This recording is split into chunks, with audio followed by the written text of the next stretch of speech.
Memayu itu mempercantik, hayu ning bawono itu kecantikan dunia. Dunia ini sudah indah. Kadang-kadang kita malah merusaknya.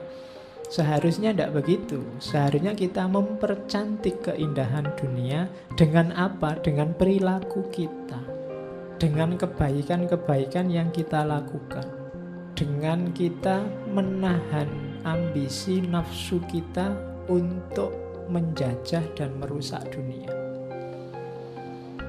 Itu namanya memayu hayuning bawono, mengelola hawa nafsu dan menjalankan kebaikan.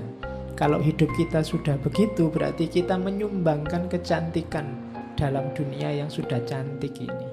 Tanpa ada dirimu, dunia ini sudah cantik. Tambahilah kecantikannya dengan perilakumu lahir dan batin.